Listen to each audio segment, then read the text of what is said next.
Hi everybody, it's Kathy here from Kathy Loves to Scrap, and I'm doing an audition layout number 3, Scrapbook Fantasies Creative Family for their creative design team, and hopefully I will be successful. This one here is a little bit longer today, this video, but there is a lot going on, as you can see, and I'm going to talk you through the processes that went through this layout. So I'm using this photo of my daughter and I at Airlie Beach, and I'll give you a background of the story a little bit as we move through the layout. I'm using this amazing sprig stencil from Scrapbook Fantasies as part of the design, and I've got the leftover fussy cut bits that I've done from previous layouts. I'm going to use this window frame which was provided in the kit, and this fantastic little cute chippy that is a mason jar with a candle in it and the title Wanderlust. I'm using this half print sheet with the daisies on it. I'm going to actually cut this in half and fussy cut half of those daisies out for this layout. I'm also using this gorgeous vellum. Look at it, it's the Magic Memories vellum and it's the daisies, and I'm going to use that in it as well. Now I am using this one, and it is the Magic Memories page number 1, but I'm using the brick side like I mentioned before that I was going to do a brick layout, and here it is. And so I'm also going to use this gorgeous side of this paper. I love number 6 and the vines and the branches there. I do love all those. They're the fussy cuts from my previous layout. They're what I'm using. And I could gut it, but I choose not to because I'm doing some mixed media on this and I need it to be quite sturdy. I'm also going to use white Sullivan cardstock, which you can also get at Scrapbook Fantasies. This is very good, and I'm using it to be my frame and my mounting of my photo throughout this layout. Alright, so I am going to use mixed media on this layout, so I need to actually put it all together so that it's quite sturdy. There's going to be lots of layers and lots of lusciousness in this one. I really like how it turned out.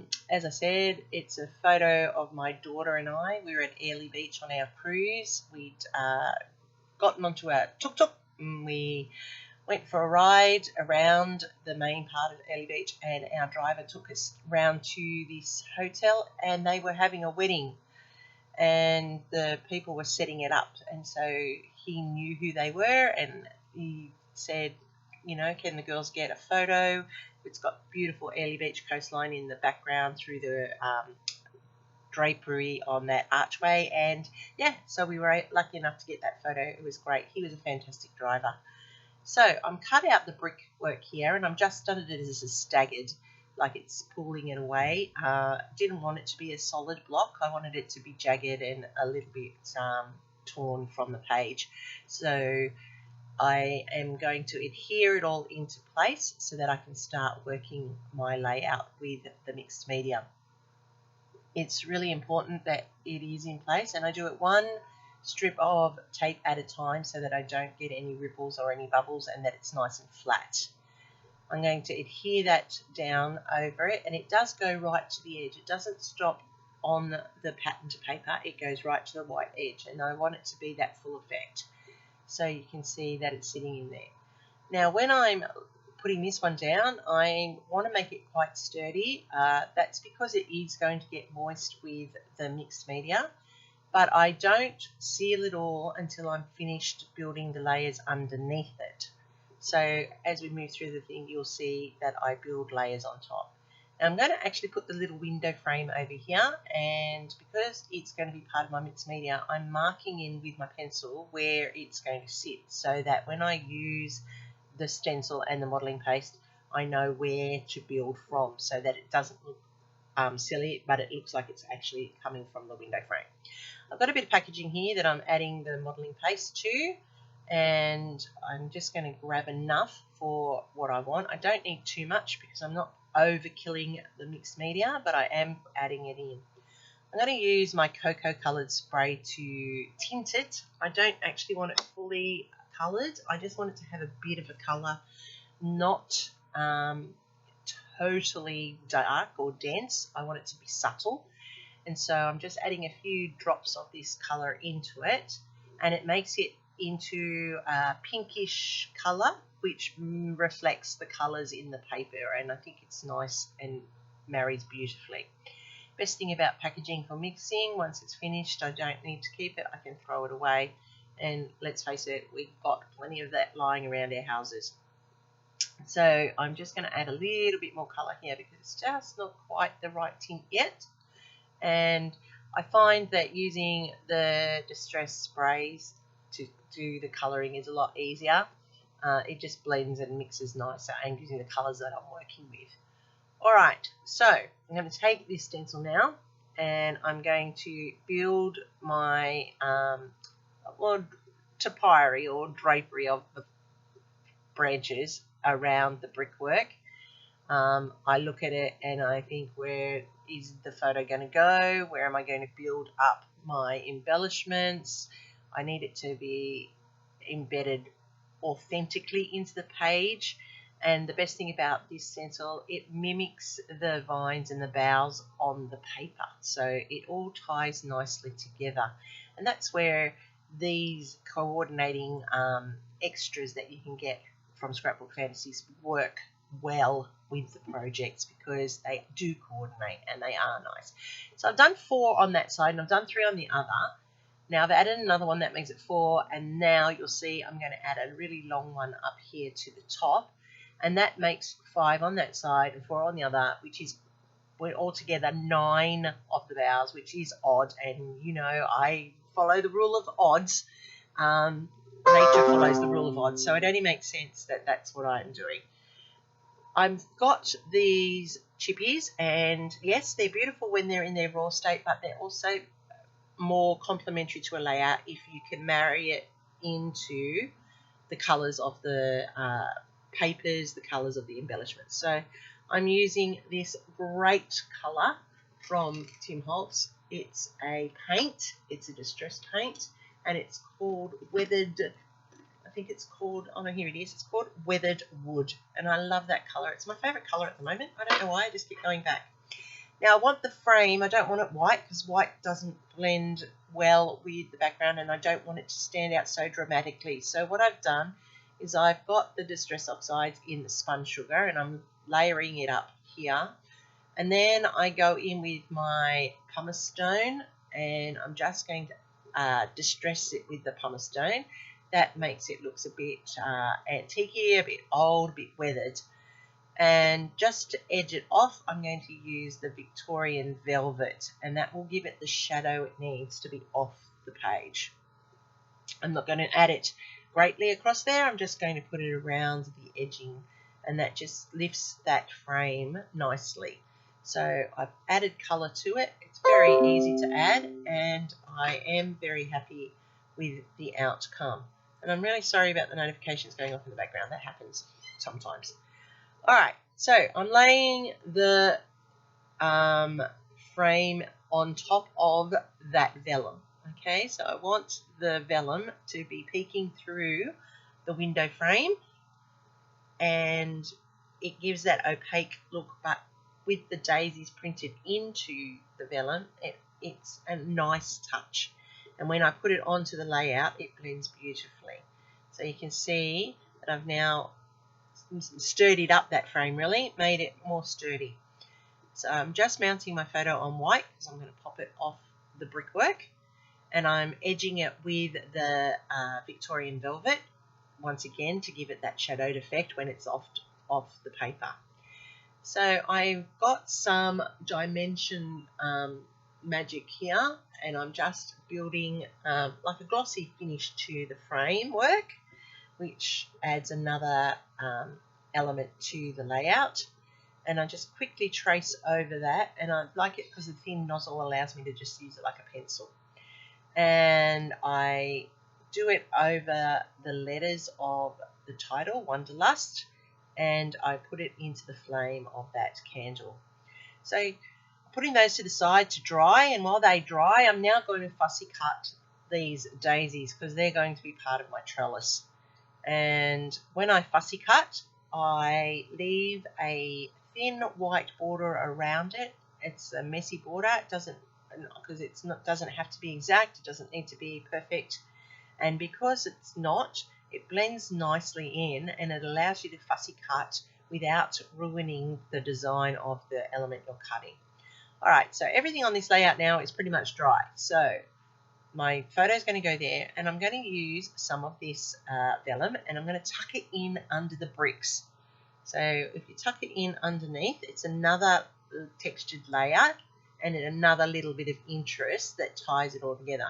Best thing with vellum, if you use double-sided tape, it doesn't mark the vellum and it's see-through. And if it's a printed vellum, it's even better because you don't get to see the joins or where it is actually adhered to the layout. But I like vellum on a layout. It's another texture, another layer, another dimension to the design. And so I'm just tucking it in here under the bricks, as you can see. And now I can adhere those bricks all into place.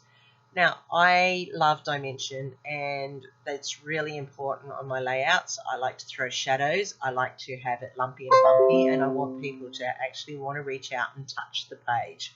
So what I'm doing here is I am putting some bricks on top of the bricks. So I'm popping them up with the puff tape or the foam tape, and I'm putting my photo into place so I can now place the bricks around.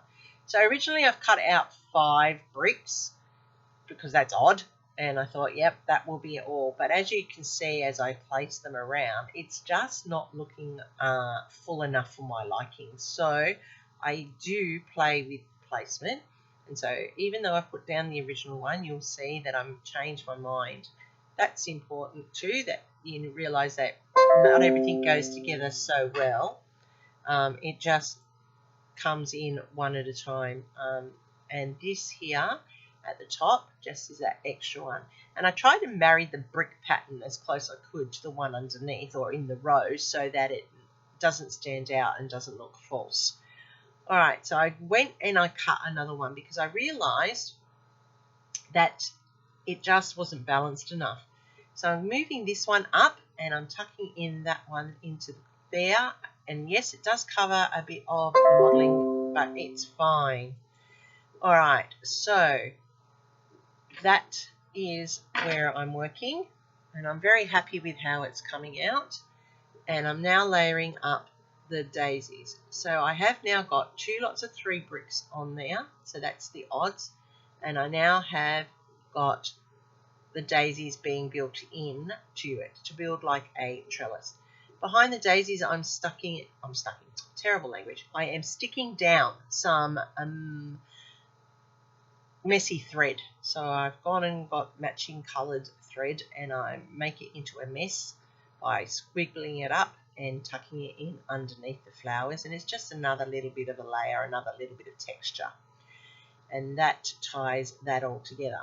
Now I'm going to use those pre-cut fussy leaves that I had from my previous layout, and I'm tucking them in behind the daisies so that they look natural. And I love the gold in them and the way that the gold balances out the layout. So I use tacky glue because while I'm still playing with it and until it sets, I can lift and move and manipulate it around the page. When I'm very happy with it, I then push it down and seal it, and then it dries into place. So for my window, I'm also going to pop it up off the page with some foam tape, and then I can build in my clusters around this one. So I'm going to put the little mason jar there, and then I'm going to tuck the daisies and the leaf foliage behind so that it blends in and ties both sides of the layout together. And the fact that I've used that colour on the chipboard, it ties in with the bricks beautifully and brings it across the layout. And that's really important on the layout, that you bring the eye from one side to the other and you don't just leave it dragged in one spot. So by having the daisies on both sides, by having the same colours on the both sides, I actually bring the eye into place. And I have my clusters with the same elements, so I've just tucked in a little bit more of that messy string behind that mason jar, and then that's the same as what's on the other side. So you can see how it's important that they all blend together. And I'm just adding a little bit more up there because it wasn't quite right. And now I have got that full effect happening across the page and across the layout. And I'm just finishing off by tucking in a few of these single leaves just to build up the foliage, just to bulk it up so that the clusters are actually quite nice and chunky. Using stickles, and this one is a clear stickles, I think it's called Stardust. I am going through the centre of those daisies to give them some sparkle. I'm using the cocoa now to put some splatters across the page just to tie it all and keep the eye sweeping. I like the splatters. I don't do it all the time, but I should probably, because I really do like the effect it has. And yeah, it goes over the clusters, not over my photo. And it doesn't matter that it goes over the clusters because it ties it all in. Now, my Kaiser white mist is almost out, and I think I need to invest in a new white mist somewhere. So I'm topping it up with the white just to finish off there, and I make sure I get both sides of the layout so that it's not just in one spot. And the best thing about the white, it just blends in naturally and it gives it a little bit of a shimmer, because this one's got a shimmer in it. And I love how this has all come together. So yes, we're all using the same product in our layouts and in our auditions. So there will be lots of times that you will see the same project together and see the similarities and see the differences. But that's the whole beauty of using a kit and seeing what each person produces. So here's my layout. Here's the clusters, and you can see that they've got the splatters of paint there, and it adds that little bit of extra element to it. You can see where the bricks are popped subtly but make you want to reach out and touch, and that wonderful chipboard just adds that little bit extra to the layout, and I'm very, very happy with how this came out. As I said, this was my daughter and I at Ellie Beach. We had a great holiday together, and this page has come beautifully for our cruise layout, and I'm so pleased with how it turned out. If you like anything here, please give me a like. Don't forget to watch out for my next layout in my journey on my creative design team application. And look at these, they're just stunning how the clusters have come together. Hope something inspired you. Hope you found something new or something interesting to try. And don't forget, Scrapbook Fantasies is an Australian company. Alicia does all the designing of the papers. It's amazing. Please give us a thumbs up. Follow me on Instagram. I'm Kathy from Kathy Loves to Scrap, and there you'll see all the different types of styles of layouts I do. Thanks again for watching, and happy scrapping until next time.